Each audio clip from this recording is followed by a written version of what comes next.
In our country, education field is not insured from corruption risks. Therefore, an anti-corruption measure launched in province center referred also to this field. The discussion took place on July 15. This time the pedagogues were in the majority of hearers, but the regional authorities were not indifferent about the essence of raised problem.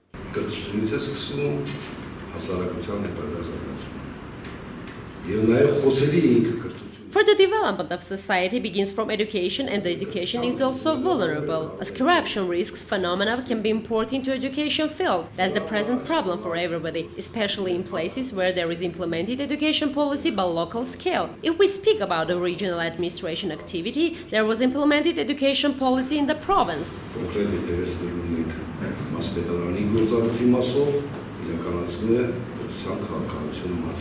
Corruption risks present in education sphere. This was the main topic of the day. The event also involved the representative of the Ministry of Education and Science.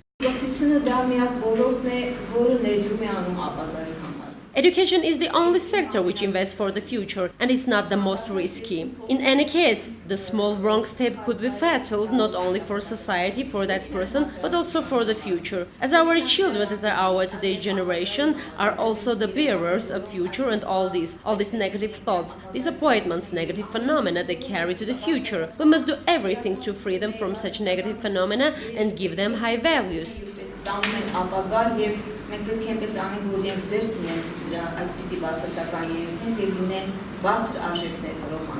Program experts prepared reports which presented the problem from different aspects for stressing the importance of anti-corruption education role in civil education and corruption prevention sphere. In his report, Marat Avtomyan stressed that especially two areas must be free from corruption, that's the education and justice. If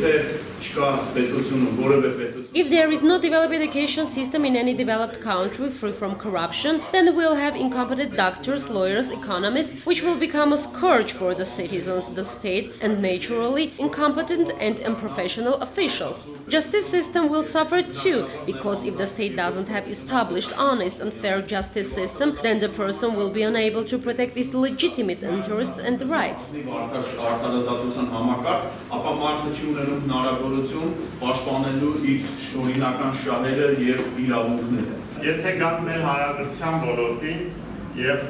If we speak about our secondary sector and our institutes that are for investment of participatory governance and democratic mechanisms in recent years, I think that it's not a secret that management board, pedagogical board, school board, even if they say that it's created for a good purposes and more or less they have a well-developed legal framework, but by and large they don't fulfill their mission.